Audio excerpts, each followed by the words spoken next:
Welcome back to Benny's Custom Works, proudly supported by Valvoline and Sparesbox. Don't forget Benny5 on checkout. Today's the day. The Crown's officially back on the channel. I haven't given up on it. It is time to put our manual transmission in. Now, no one actually knows what this box is or what it was going to be. I haven't discussed it on the channel yet. I think I alluded to the fact we were going to put an R154 in this at some point. That's evolved into now using a box which the internet has now dubbed the R160. So it is actually a Chinese licensed version of an R series gearbox, but it's a 6-speed. So it's from a Great Wall diesel ute, a 2-litre diesel, and 2-wheel drive variant only for obvious reasons. So it uses the same bell housing pattern as an R series transmission. So I do already have a 2J to R154 bell housing, which I have installed and I've done a little bit of test fitting. But today we get to slot it in the car. There's some good and some bad about it. Firstly, the ratios aren't great for big power, but being that we're going to run an ASPO 2J with ITBs and all sorts of cool stuff, I don't think that's going to be hampering in our favor. Also, the rear diff ratio will suit this transmission that we already have. But things to note with this transmission, there's only one shifter position available. The input shaft is not Toyota. However, we are going to be exploring that a little bit later, not today. Once we get some more parts, we're actually going to pull the transmission apart because a good friend of mine from the internet, I have befriended him because he's been helping me out so much with this. He's kind of one step further ahead with this project than I am, and he's been delving into the mixing and matching of Toyota parts into this transmission. And by all accounts, it is entirely possible to put a 190mm R series input shaft into it, but you do also need to install the 4th gear synchro from the R series as well. So I get to learn how to pull gearboxes apart and hopefully make them actually work again. The other downfall of this box is the transmission crossmember mount is much lower than an R series box, so you will 100% need to fabricate your own transmission crossmember. Not this episode, but next episode, I'm going to show you guys how to do it without making the thing hang too low. So the good thing is the pad is still higher than the lowest part of the transmission, but there's definitely not room to put a rubber mount in the traditional spot under the mounting point on the transmission. So yeah, a little bit of finessing with it, but I think, the other thing that's worth mentioning is as it sits on the pallet, it owes me under $900. So it's a pretty cheap way to get a pretty strong gearbox. So yeah, we're going to lift this thing up, pull the auto out, and we'll probably have to pull the shifter out as well actually.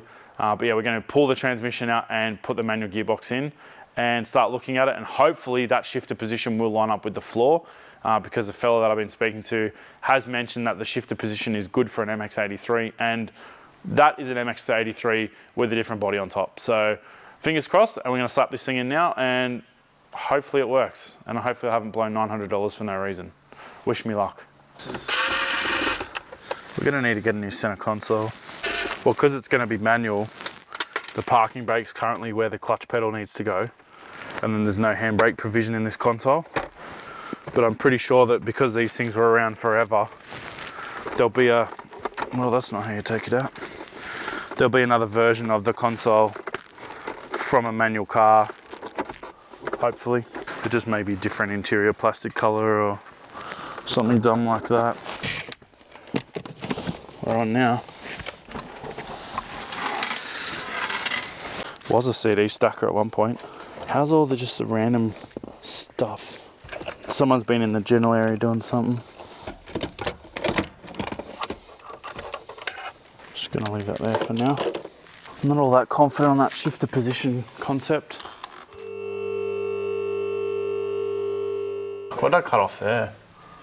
Hope it wasn't anything important. Oh, I think that was all the cable mounts for the hybridness. Your favorite. No probe. That's what happens when you walk away from a project car for so long. You can't remember what you did and you were the one that did it all. That's right, I pulled the fuel line out too. That was probably not the greatest idea in hindsight. I'll have to put a new fuel line back in the car. Was that because originally this was meant to be a drag? Originally, massive, yeah, it wasn't going to be. The stock fuel line wouldn't have cut it. Oh, that's also fantastic. I don't know if you ever do it, but I always, like, in my head, I'm designing stuff before I even look at it. And I was like, oh, cool, I'm gonna have to make a big scallop in the transmission crossmember for the exhaust path. But it actually runs wide of the transmission crossmember mounts factory. So I don't have to do any of what I thought I was gonna have to do, so that's a win. We may even be able to use that in the interim just to hold the box there, because we're waiting on, well, we've ordered the parts to make the transmission crossmember, but I don't have them yet. So the goal for today is pretty much just get the box in the hole and see how much of a mistake this actually was. Because what I'm thinking, we'll put this box on that pallet. Hopefully someone wants to buy a GS300 gearbox. That'd be nice. Who are the people that would want to buy a GS300 gearbox? People with GS300s. I see. Oh, yes, that's the Lexusy thing. Yeah, that's what the engine came out of originally. Remember the moldathon?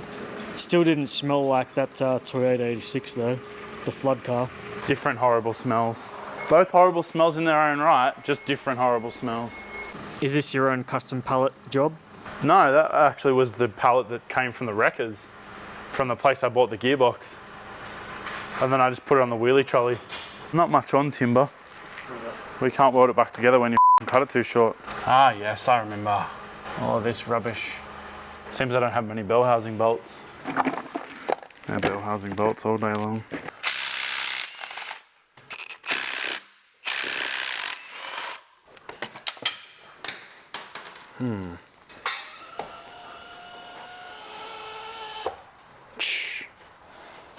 Your coffee's ready.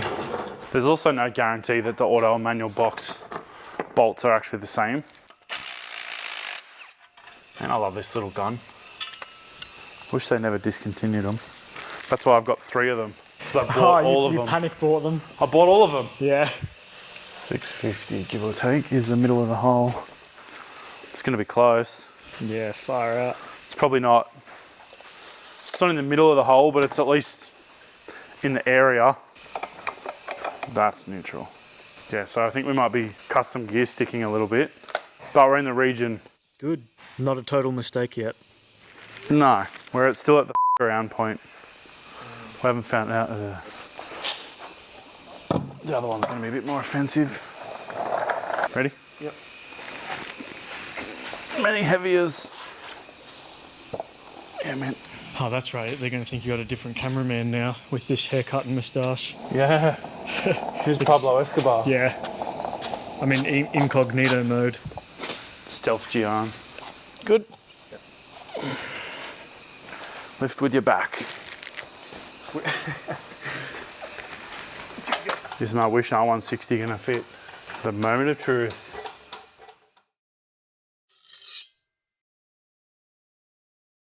We're in the ballpark.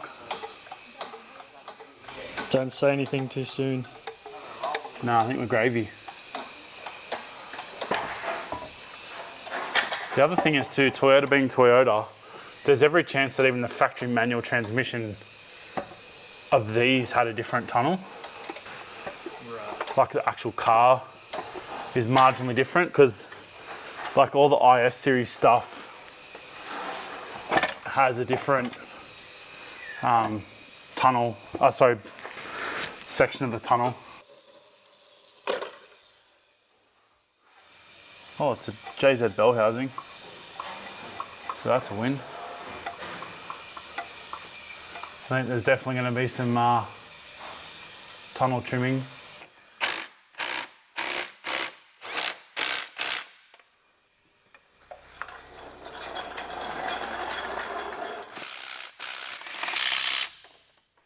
Oh, it's not even anywhere in the ballpark and it's hitting. That'll tell us where to bash. But yeah, it's definitely going to need some to get it up in there. Technical terms. Yeah, a bit of. Our Great Wall box is somewhat in the tunnel. It is going to clash with some parts of the tunnel though, so we are going to need to mark any potential clash points. I don't think we're actually going to have to cut anything in the tunnel other than a little bit of a relief cut around the shifter hole. We are going to have to definitely give it some love with a hammer. But like I said, I don't think it's going to be a massive issue. And it's kind of odd. The only thing I can think is maybe it's going to be close to the seat rail or the seat base or something, because where it is, it kind of juts out about where the seat rails are probably going to be. But I don't really see it being a massive issue if we can give it a bit of a bash in. But it's all looking pretty good. The one thing I didn't anticipate is just how far back the mount is on the transmission. It's a long way back from the original, all the original pickup points in the Toyota. So I think what we're going to do is actually basically run a double plate forward and then build the cross member in this void here. My original plan obviously was to just go straight under that, but looking now at how it's all going to work out, I don't think that's going to work, but the rest of my plan I think will still work. The other issue we may have is the speedo sensor, but I will try and get a genuine Toyota R154 speedo sensor because they're much shorter anyway. So as long as that meshes with the gear on the output shaft, I don't really see there being any issues with using the actual Toyota one. As a side note, interestingly, it's actually a cable-driven speedo drive with a screw-on adapter on this box. It's not a electronic drive straight in the box, so maybe something for Toyota people to be able to actually get that piece to convert earlier Toyotas to electronic speedo. So always random bits and pieces that we find. It doesn't fit now, but whatever. Yeah, that we find doing these sort of conversions, and yeah, I think it's going to work out pretty well. The shifter is marginally further back than I would have liked, but we're in the ballpark, and like I said, there's only one shifter option with this transmission anyway, so it kind of is what it is. Worst case, I'll bend that original shifter or maybe fabricate a whole new one. The other thing too is the reverse lockout clashes pretty bad with the tunnel. I think I'll probably just go ahead and delete that whole thing anyway, because reverse is across and up, and I don't really see a whole lot of money shifting going on, trying to jam it into reverse. You're not going to go from second to first anyway in this car, really, I don't think. But I mean, we'll have a look at it. But yeah, looking at where that's going to sit, that would be requiring cutting and building a piece to cover it. Whereas everything else, I think we can pretty much knock it into shape. So we're just going to mark that up now. Next episode, we're going to be making the transmission crossmember and all that sort of deal. So I think we'll pull the box out in the next episode as well and give that tunnel a bit of love. But yeah, we'll work out, or at least have a good look around the box now and see what's going to clash and what's going to cause issues. Because yeah, there's a little bit of stuff going on, but nothing that I think is going to cause a real issue. We would have still had 90% of these problems if we were putting an R154 in it. So yeah, I'm not sure.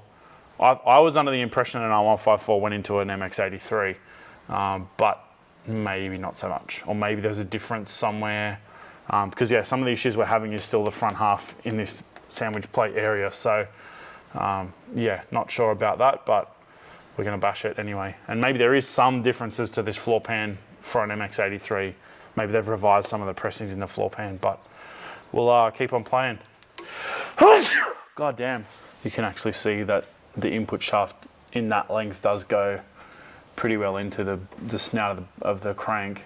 So I guess you could potentially use that input shaft as well. But you need to do funky clutch things. So half the reason we're changing the input shaft is to be able to use off-the-shelf Toyota clutches instead of weird stuff that requires more and more and more changing. Although I'm not scared of changing stuff, I do not like mucking around with clutches because it just always ends up in stuff not working properly, in my opinion or experience.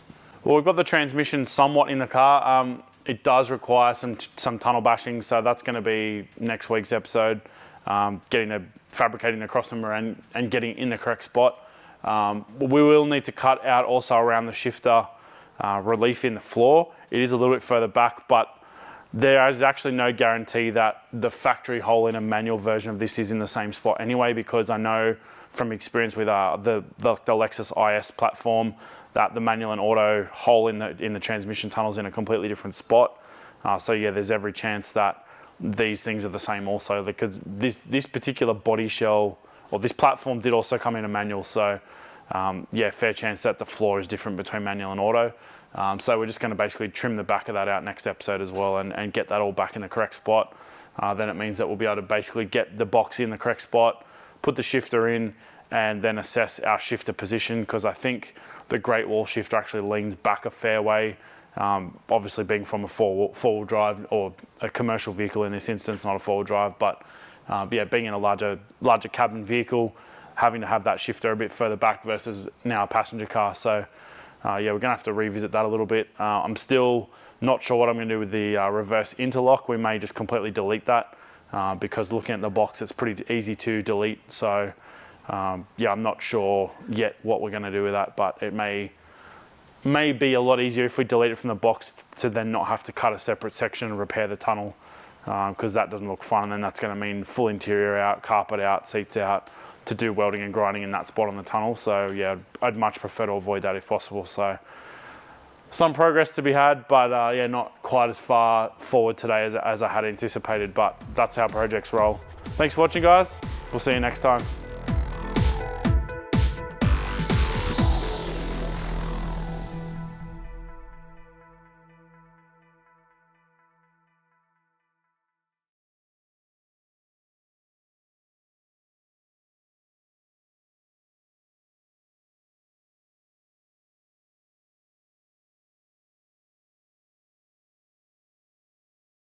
If you're new to the channel and wondering what this car's all about, by all means go back through our back catalogue. There is a build series to this point where we actually pulled all the running gear out of this and put it into another Crown Comfort.